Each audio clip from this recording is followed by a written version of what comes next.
േഷാഞ്ചിത് പാടയാമാസ നഖേ കോഷ്ടാനി കേസരി തഥാ തലപ്രഹാരേണ ശിരാംസി കൃതവാൻ പൃഥക്. കേഷാംജിത് പാടയാമാസ നഖേ കോഷ്ടാനി കേസരി തഥാ തലപ്രഹാരേണ ശിരാംസി കൃതവാൻ പൃഥക്. കേസരി കേസരമുള്ളവൻ, അല്ലെങ്കിൽ സിംഹം. കുഞ്ചി അല്ലെങ്കിൽ കേസരം എന്ന് പറഞ്ഞാൽ കുഞ്ചിരോമങ്ങൾ, കുഞ്ചിരോമമുള്ളവൻ.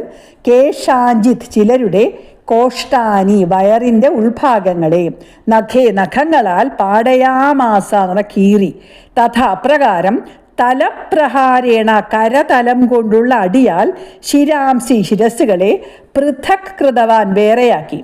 ആ സിംഹം ചിലരുടെ വയറുകളെ നഖം കൊണ്ടു കീറിപ്പൊളിച്ചു, കൈകൊണ്ടടിച്ച് മറ്റു ചിലരുടെ ശിരസ്സുകളെ ഉടലിൽ നിന്ന് വേർപെടുത്തി.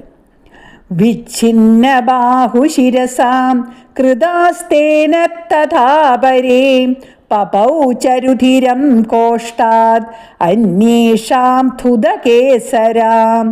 വിച്ഛിന്ന ബാഹു ശിരസ കൃതാത്തേന തഥാപരേ പപൗചരുധിരം കോഷ്ടാത് അന്യേഷാം ധുതകേസര. തഥ അപ്രകാരം, തേന ആ സിംഹത്താൽ, അപരെ മറ്റു ചില അസുരന്മാർ, വിച്ഛിന്ന ബാഹു ശിരസ ഛേദിക്കപ്പെട്ട ബാഹുക്കളോടും ശിരസ്സുകളോടും കൂടിയവരായിട്ട്, അല്ലെങ്കിൽ ശിരസ്സും കൈകളും മുറിഞ്ഞവരായിട്ട്, കൃതാച ചെയ്യപ്പെടുകയും ഉണ്ടായി.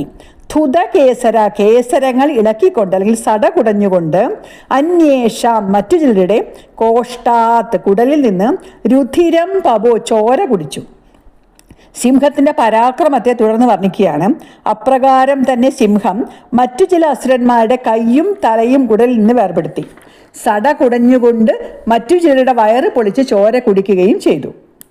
ക്ഷണേന തദ്ബലം സർവം ക്ഷയം നീതം മഹാത്മനാം തേന കേസരിണാ ദേവ്യാം വാഹനേനാദികോപിനാം.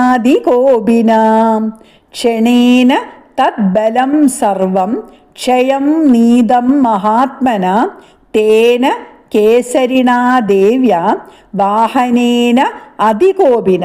മഹാത്മന മഹാത്മാവും, അതികോപിന അതിയായി കോപിച്ചവനും, ദേവ്യാ വാഹനേന ദേവിയുടെ വാഹനവുമായ, തേന കേസരിണ ആ സിംഹത്താൽ, ക്ഷണേന ക്ഷണനേരം കൊണ്ട്, തദ്ബലം സർവം ബലം എന്ന് പറഞ്ഞ സൈന്യം, ആ സൈന്യം മുഴുവൻ, ക്ഷയം നീതം നശിപ്പിക്കപ്പെട്ടു.